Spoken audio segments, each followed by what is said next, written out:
أعوذ بالله من الشيطان الرجيم بسم الله salaamaaleykum waa Lu Xew TV الرحمن tey Lu Xew TV dafa الرحيم ñëw yenn ñu xool lu xew ci Nour International Académique. Nour International Académique est une école privée islamique et bilingue située à Sotrac Mermoz. C'est une école internationale qui met en œuvre une politique éducative axée sur l'approche par les compétences, curriculum de l'éducation de base et la formation en dîner. Coran islamique parce que boo xoolee da nga gis ni Nour Islamique International dafa mettre l'accent plus sur l'éducation islamique wax diine sunna xale yi muuru tey nag mu nekk seen 3e édition distribution de ndogu ñu nar ko yóbbu fee ci Albert Royer ànd seeg Lu Xew TV mu accompagner leen na leen couvrir tey seen bés bi ñu mun a dem partager ak xale yi ak parents yi fa nekk ak ñi nga xamante ni apporter seen soutien ñaanal leen.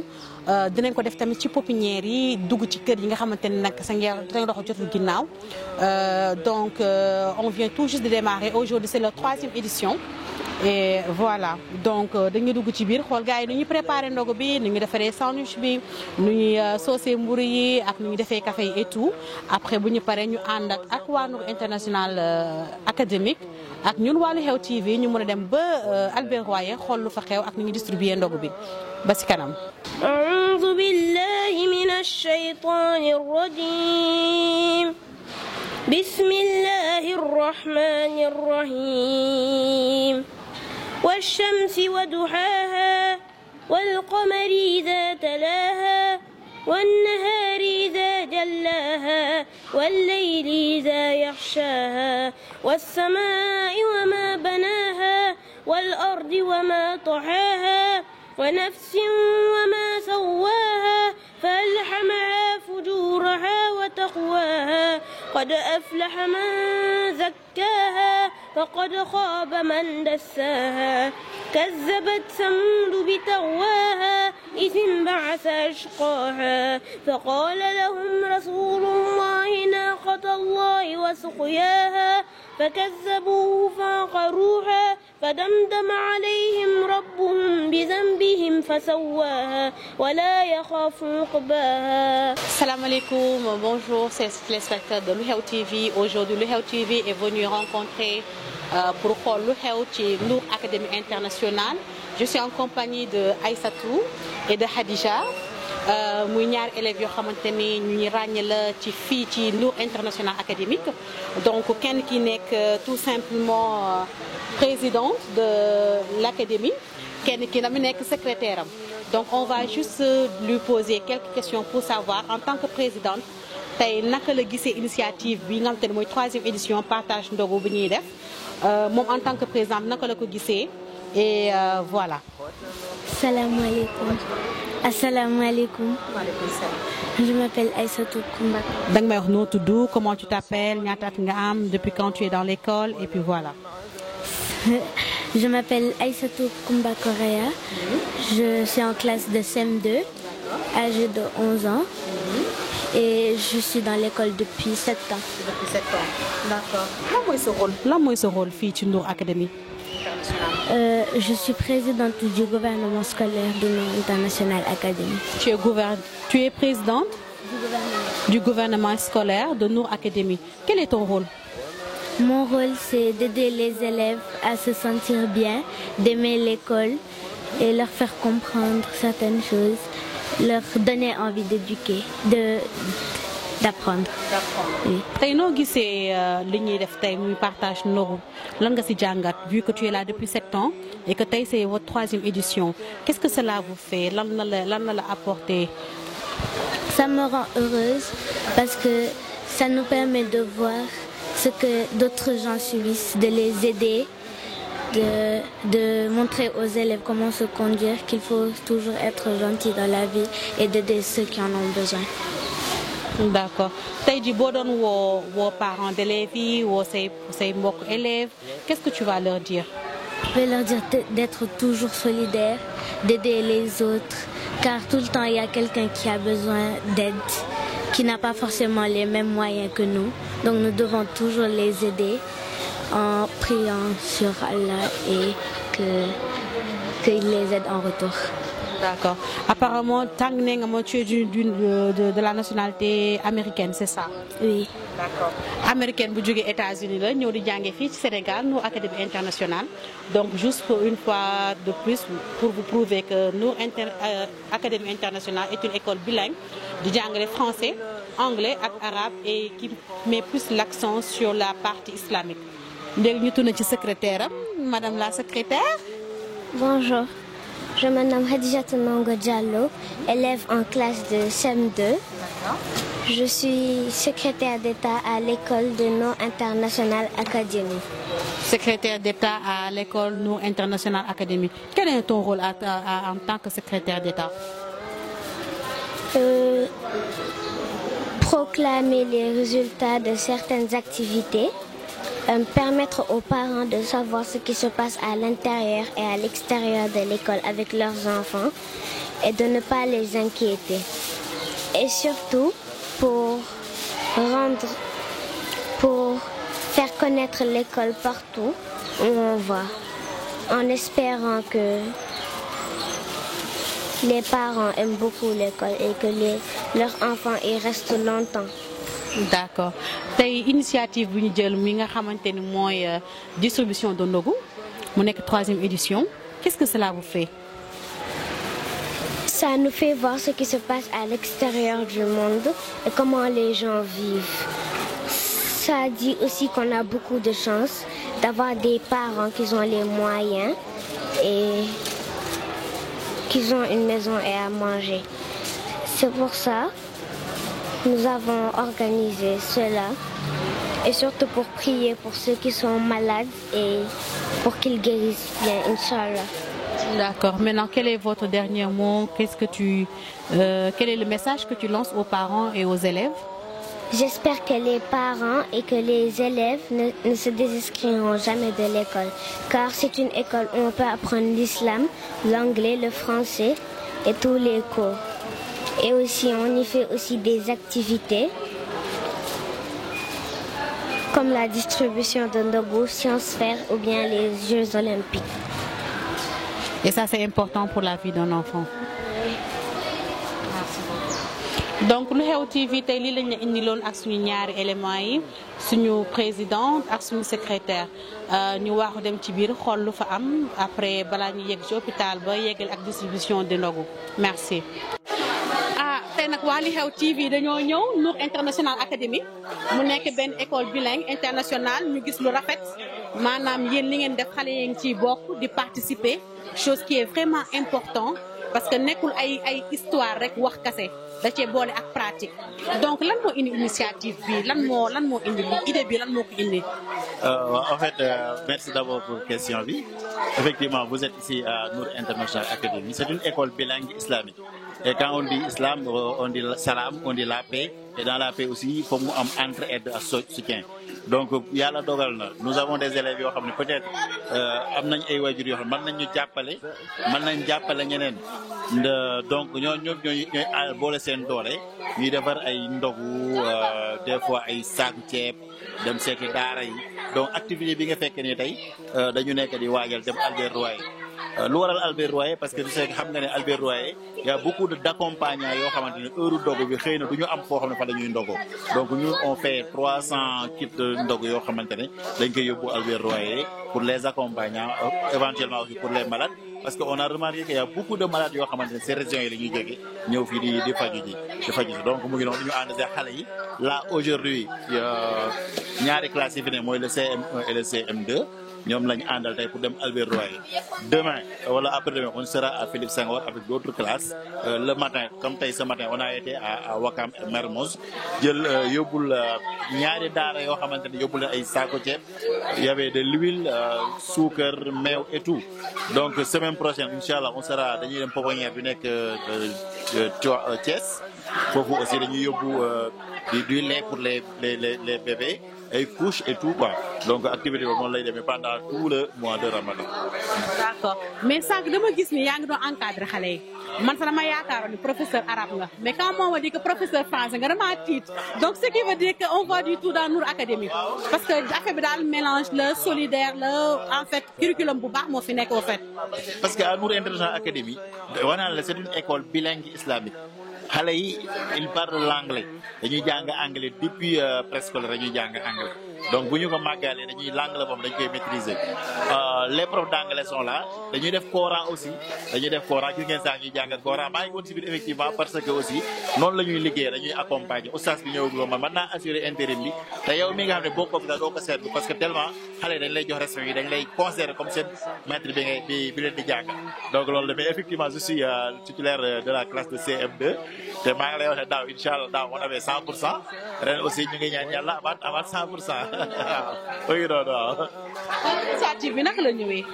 initiative bi ñun dañu nekk koo xamante ne madame Seck Fanta Diamanka jigéen ju baax la elle était aux États-Unis xam naa formation bi moom États-Unis moo koy inspiré bu mu ñëwee fii mu ne man école bi li ma fiy am du loo xam dama koy jël man kese di nga bokk ak sama njaboot ak ñi fiy liggéeyee comment on va faire pour ñeneen ñi nga xamante ñu ngi qui sont au dehors amuñu ay moyens ñu jàppale leen fàtte naa la wax dañuy dem bayax pourquoi ñuy dem bayax parce que par hasard dañu tombé ci benn vidéo boo xam ne c'est une école publique mais gis nañ ne vidéo bi élèves bi amuñu sax amuñu toilette bureau directeur bi mooy loolu nous on s'est engagé à notre niveau que ñun li ñuy am ci école bi dañ siy jël une partie ab yenn part ñuy jàppale ñu dem ba bayax collaborer ak ñoom tabaxal leen ay toilettes defaraat bureau directeur bi et cetera te pourtant école publique la donc pour dire que kii ñu àndal ñun ki nga xam ne mooy docteur Fanta Diamanka moo ñu inspiré si loolu te elle est toujours devant mooy li ñuy wax démb ne moom ne ñu def leen ba pare bàyyi ñu dem day ñëw accompagner xam naa si kanam di ko gis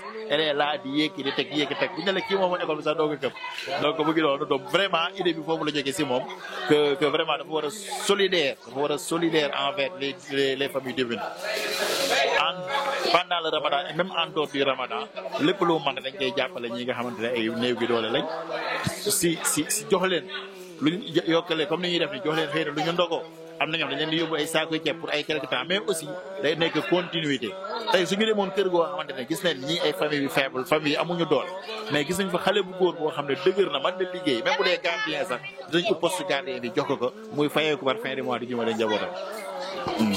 Mashallah. What's your name? My name is Mr. Jallo. Mr. Jallo. Yes. Okay. Today is the third time that you guys organize this sort of things. How's the thing going?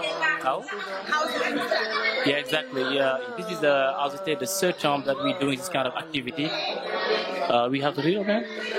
This is the third time that we're doing this kind of activity in the holy month of Ramadan, and it started with the idea of I think the Madam Sen, the owner of the school, and then it is a really good thing because in this specific month we go outside in the hospitals or in the Dara in order to help people in need, and also the fact of going with and also the fact going with the kids outside is going to help them to know that the world is not the same, and we have different people who really are living in a very on va recommencer?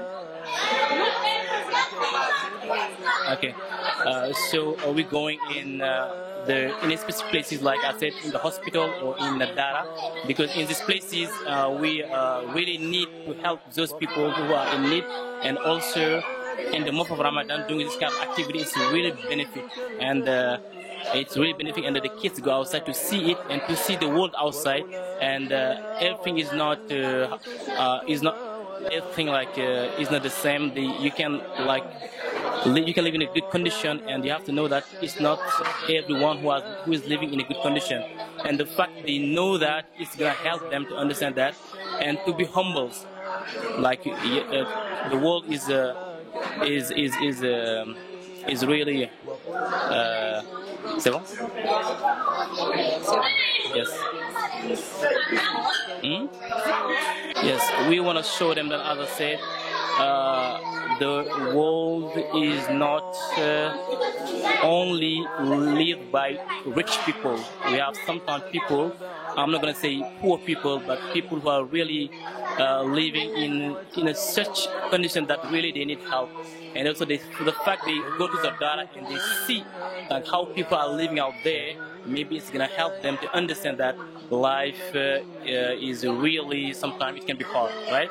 It can be really hard, and also it's going to help them and to be humble also, like you have something, and there are some people who don't have really things that you have. And also it's going to help them to do good things when they become grown-ups. So it's going to really help them. And this is part of education, right? It is outside education. It's not only staying in the classes like we teach them the lessons, but when they go outside, they will see by themselves. Like the world really, it can be so different. Yes. Thank you, Sheba. Thank you. أنعمت عليكم وأوفوا بعهدي أوف بعهدكم وإياي فارهبون وآمنوا بما أنزلت مصدقا لما معكم ولا تكونوا أول كافر به ولا تشتروا بآياتي ثمنا قليلا وإياي فاتقون ولا تلبسوا الحق بالباطل وتكتموا الحق وأنتم تعلمون وأقيموا الصلاة وآتوا الزكاة واركعوا مع الراكعين أتأمرون الناس بالبر وتنسون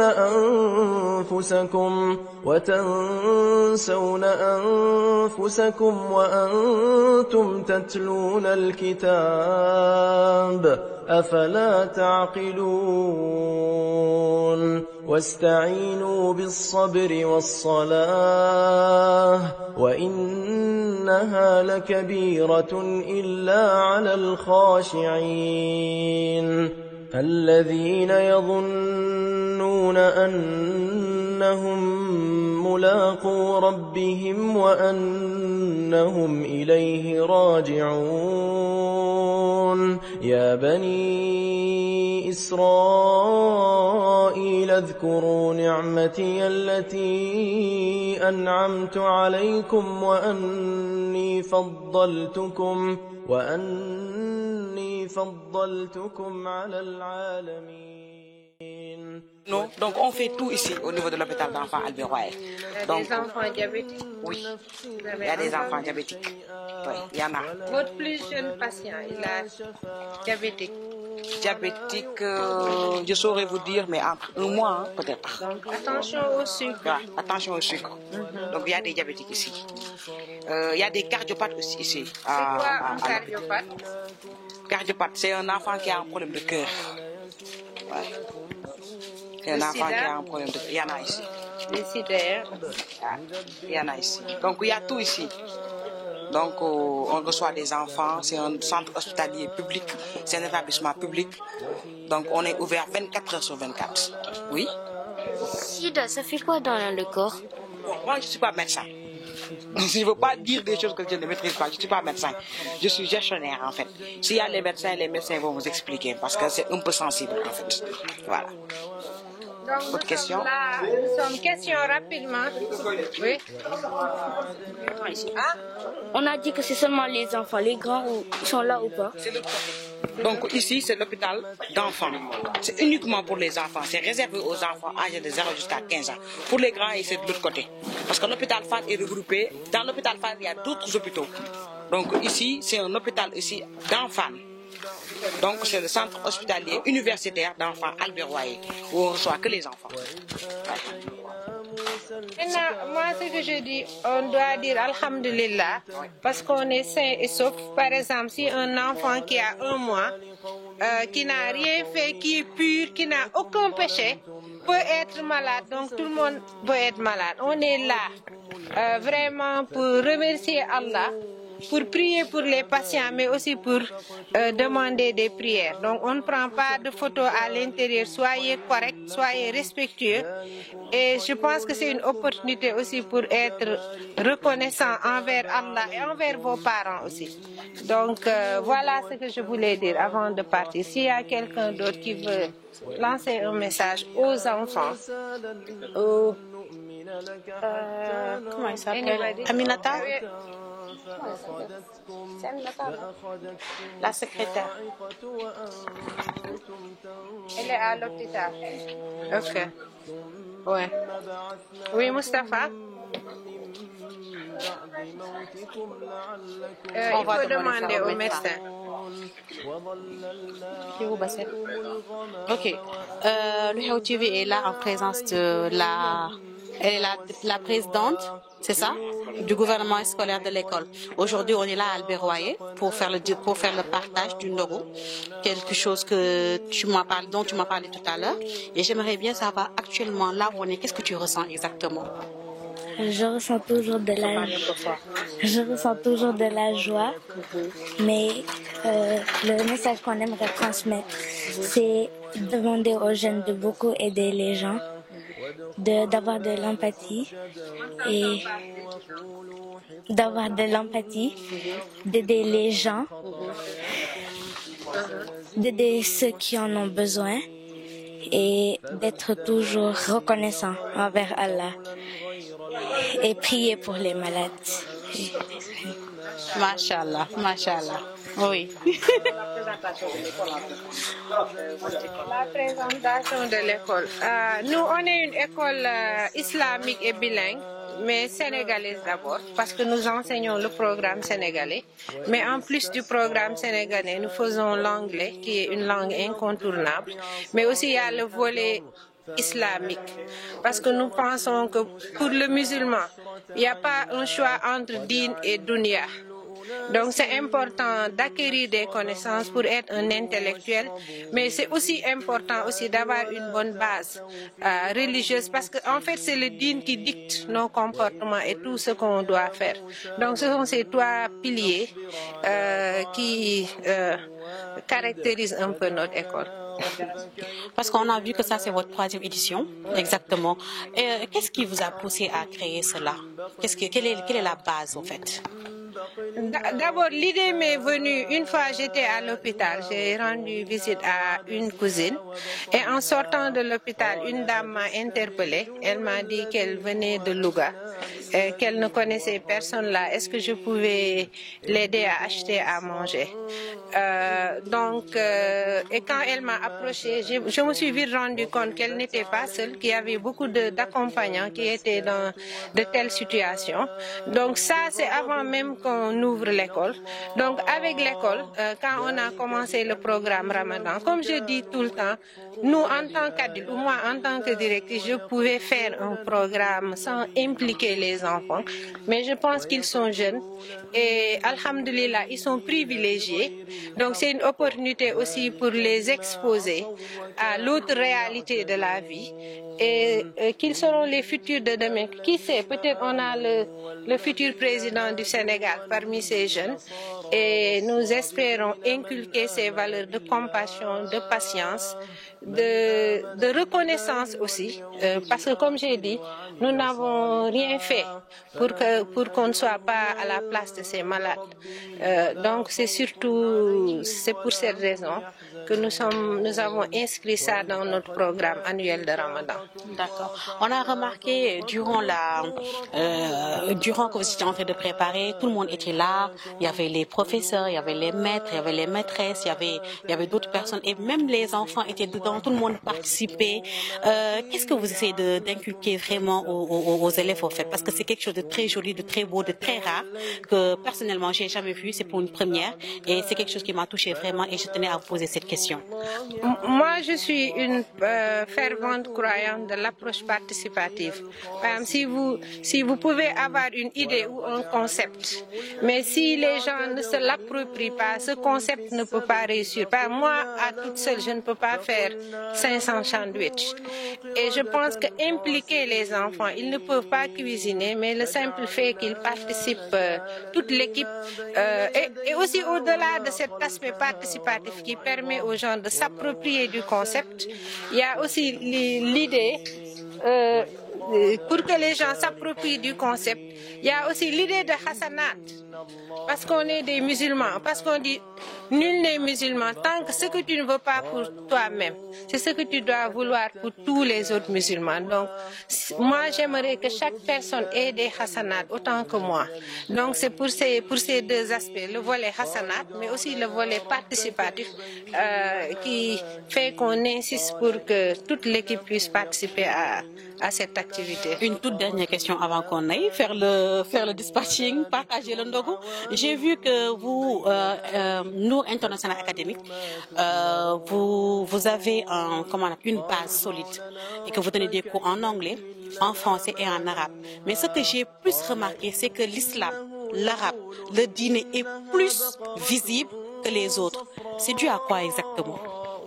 Le dîner doit être visible parce que moi, comme on dit, quand on est une musulmane ou un musulman, on doit pas, quand on te voit, on doit te reconnaître automatiquement. C'est ton identité. Et pourquoi on insiste? Parce que ces enfants, ce sont des mineurs. Normalement, on pouvait même ne pas exiger le voile à cette âge. Parce que du point de vue islamique, l'islam n'exige pas le voile à cette âge.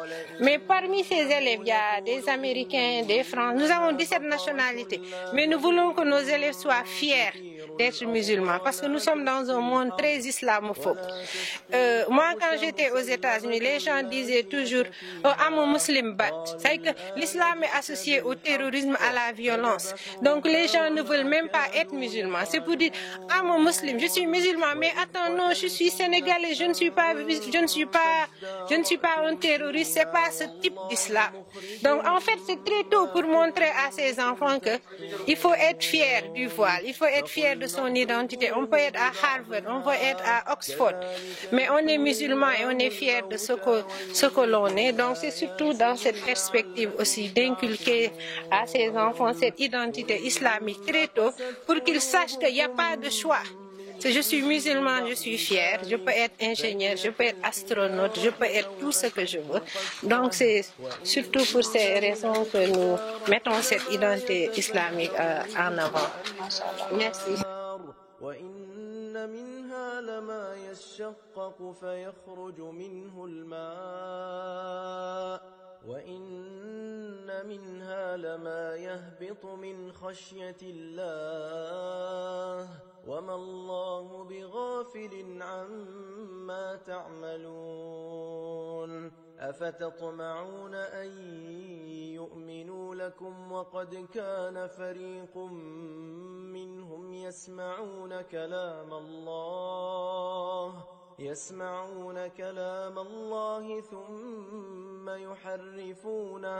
ثم يحرفونه من بعد ما عقلوه وهم يعلمون وإذا لقوا الذين آمنوا قالوا آمنا وإذا خلا بعضهم إلى tey nag waa Nour International Academic muy benn école bu nekk ci Sacré-Cœur Mermoz ñoom ñoo indi initiative bi ñoo indi ndogu indi ko ci hôpital bi te yebul fii dañ koy yóbbu ci pépinière yi ñi nga xamante ni seen loxo jotul ginnaaw yóbbu ko ci yeneen hôpital juste pour aider les gens.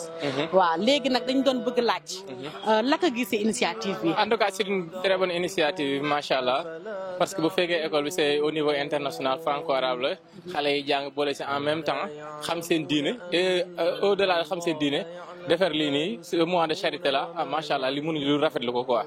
en tout cas ñëpp bu mel ne yow Sénégal dina gën dem ba ca kanam kanam kanam. c'est une sénégalaise. boo xamante ni États-Unis la nekkoon donc bëgg diineem fonk diineem. mu ñëw créer Nour. tuddee ko déjà tour arabe. Nour International Academy. léegi bañ ko laajee dafa ne nit ku nekk sa diine buñ ko xoolee sa yaram rek dañ ko nar a gis. dafa nar a nekk sa carte d'identité. dégg yow loolu la nga ci xalaat. en tout cas c'est bien parce que du point de vue comportemental da ngay xool xale bi kon li muy njëkk a gis mooy am solin boo xam ne solin bu yiw la ki nga xam ne nag da nga koy jàng mu sol bu yiw kon soo ko jàngalee moom dina mën a dégg et aussi dégg bu dégg ngeen jàngal leen bonne manière les bases donc c'est bien en tout cas école boo xam ne mën nañ koo saluer et mën naa concurrence ak yeneen écoles yi et d'ici 5 ans 6 ans ngeen gis mu génn ay cadres et c'est l'essentiel quoi. Donc vous allez projeter dans l'avenir. Dans l'avenir, quand vous présentez la directrice bi. La voilà. Salam alaikum. C'est elle. C'est la directrice de l'école. En tout cas, on est très content. Parce que au-delà du comportement des enfants, nous avons une charité. En tout cas, c'est bien. Dans l'avenir, Inch'Allah, nous allons former un cadre. Et en tout cas, j'espère que le travail va continuer. En tout cas, on est très content. Et tout le monde est content. Et bon mois de Ramadan. Et merci beaucoup. kon léegi ñu ngi def ba beneen yoon li xew ci فيها خالدون والذين آمنوا وعملوا الصالحات أولئك أصحاب الجنة هم فيها خالدون وإذ أخذنا ميثاق بني إسرائيل لا تعبدون إلا الله وبالوالدين إحسانا وذي القربى واليتامى والمساكين وقولوا للناس حسنا وأقيموا